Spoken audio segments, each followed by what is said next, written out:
जिस 20 साल की उम्र में लड़के भटकते हैं, गलत रास्तों पे जाते हैं, वो दारूबाजी की तरफ जाते हैं, लड़कीबाजी की तरफ जाते हैं, वो मस्ती की तरफ जाते हैं, उस टाइम में अपनी जिंदगी का निर्माण कर रहा था उन सफल लोगों को पढ़कर जो विश्व को रास्ता दिखा रहे थे।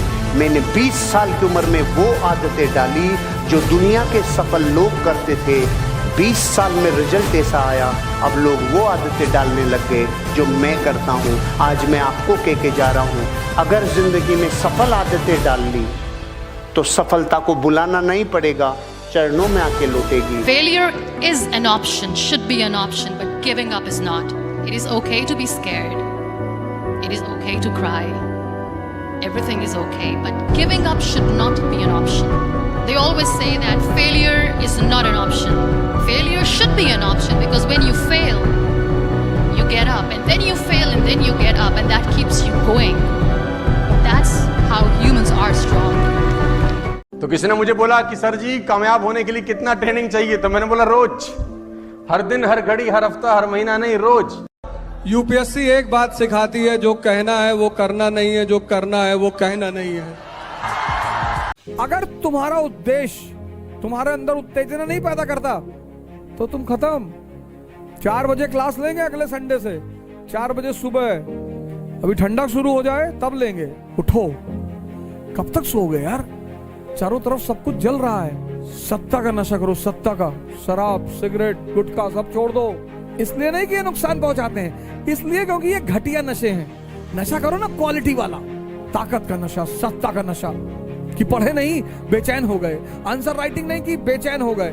मैं नशा करने के लिए मना नहीं कर रहा हूँ, घटिया नशे मत करो। सिगरेट मत पियो, तंबाकू मत खाओ।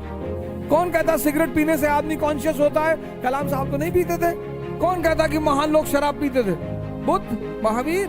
जब तुम्हारे मन को तुम्हें बेवकूफ बनाना होता है तो ऐसे ही विचार फेंकता है तुम्हारे मन में कि अरे नेहरू जी सिगरेट पी, देखे हो खड़े होके नेहरू जी सिगरेट, चलो नेहरू जी को कॉपी कर रहे हो कि नेहरू जी सिगरेट पीते थे।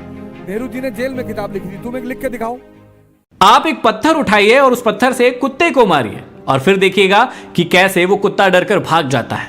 आप वही पत्थर फिर से उठाइए और एक मधुमक्खी के छत्ते में मारिए और फिर देखिएगा कि वो मधुमक्खियां आपका क्या हाल कर देती है। पत्थर वही है और आप भी वही है। फर्क सिर्फ इतना है कि कुत्ता अकेला था और मधुमक्खियां अपने समूह के साथ थी। जब आप अपने लोगों के साथ मिलकर कोई काम करते हैं तो जीवन में बहुत आगे जाते हैं और आपको जब भी कोई समस्या जाती है तो वो लोग आपका हमेशा साथ देते हैं। एक लाइन करोड़ों अरबों रुपए की बोल रहा हूं, दोबारा सुन लेना। जो सबके होते हैं ना वो किसी के नहीं होते। जो सबके होते हैं ना वो किसी के नहीं होते, और जो किसी एक का होता है वो सबका कभी नहीं होता।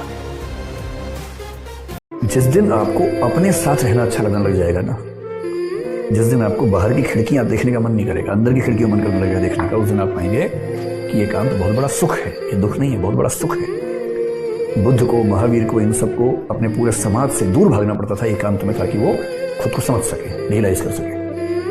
आपाधापी वाली जिंदगी में इतना आसान नहीं होता है एकांत मिलना। ये तो एकांत बाई कंपल्सन मिल गया है हमें। दुख होता है, बेचैनी होती है, सही बात है, होती है, लेकिन उसके बाद भी इसका फायदा उठा रहे हैं। जैसे अगर आपने सुना हो एक पद्धति विपश्यना पद्धति है, जिसमें 9 दिन तक लगातार चुप रहना होता है और साथ में कुछ क्रियाएं करनी होती हैं, ध्यान करना होता है।